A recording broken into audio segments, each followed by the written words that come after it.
Imagine closing your eyes to sleep, only to awaken in a medieval dungeon, bound by cold iron, the flicker of a torch casting monstrous shadows across the stone wall. The air reeks of blood, mold, and fear. Footsteps echo down the corridor, and at the end of this hallway, someone waits. Not a rescuer, not a priest, but one of the cruelest people in medieval history. Someone who built a reputation on pain. Welcome to their world. You see, we often romanticize the Middle Ages, knights in shining armor, fair maidens, chivalry.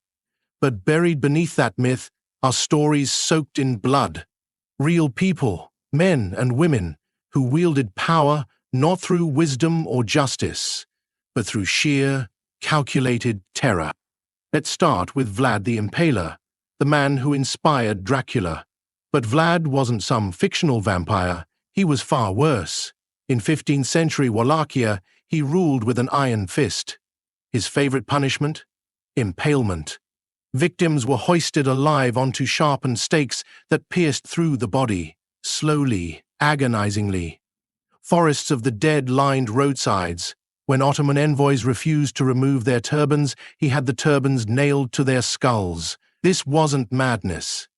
It was psychological warfare. He wanted enemies to tremble before they even crossed his borders. And they did. Now, drift westward. To France. To a towering woman named Isabeau of Bavaria, queen consort of Charles VI. Her cruelty didn't involve torture devices or battlefields. It was quieter and colder. While her husband succumbed to madness, Isabeau aligned with corrupt nobles, siphoning wealth and leaving commoners starving. She arranged betrayals, switched allegiances for profit, and abandoned entire cities to their fate during the 100 Years' War. Her court glittered. Her people died. But no tale of medieval cruelty is complete without Gilles de Rais, a French knight who once rode alongside Joan of Arc, celebrated, noble, trusted, but behind his chateau walls, pure horror. De Rais is believed to have lured, abused, and murdered scores of children, over 100 victims. His crimes went unnoticed for years, hidden behind wealth and privilege. When he was finally caught, the details were so vile, the court transcripts were locked away for centuries. Cruelty, however, didn't belong to men alone. Let's visit Hungary and meet Elizabeth Bathory, a noble woman born into one of the most powerful families in Europe. She was beautiful, educated, connected, and according to legend, she bathed in the blood of virgins to preserve her youth. Over 600 girls vanished into her castle. Servants whispered of screams, iron maidens, and mutilated bodies. She wasn't executed. She was bricked into a room, alive, windows sealed, no escape. It was said she spoke to the walls until she died. And across the sea in England, we meet King John, the infamous monarch of Robin Hood tales. But this wasn't just a greedy king. He was a tyrant. He starved political prisoners to death, including a prominent noble's wife and son. He taxed his people into ruin. He lost wars through incompetence, murdered relatives, and caused such upheaval that his own barons forced him to sign the Magna Carta just to keep him in check. Then there was Tomás de Torquemada, the first Grand Inquisitor of Spain. Under his command, the Inquisition hunted Jews, Muslims, and accused heretics. Torture wasn't just used, it was refined. Racks, strappado, waterboarding, methods designed not to kill, but to break.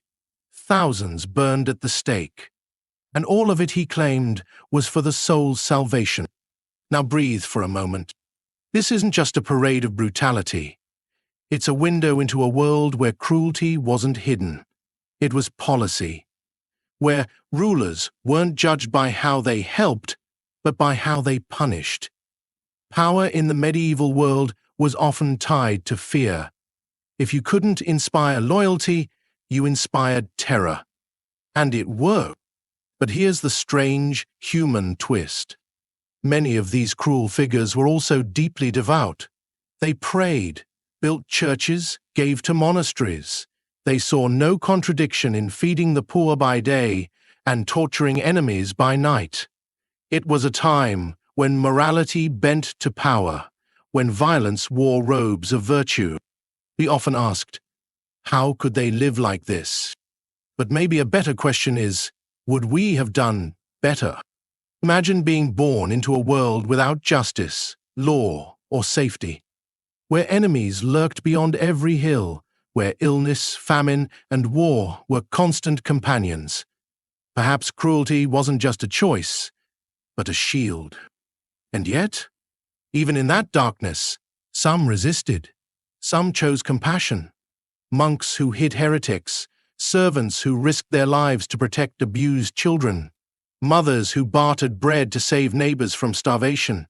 History remembers the cruel, but it also whispers of those who defied them. So tonight, as you rest, imagine their world, not through legend, but reality. The stone floors, the damp air, the echo of footsteps in a castle corridor.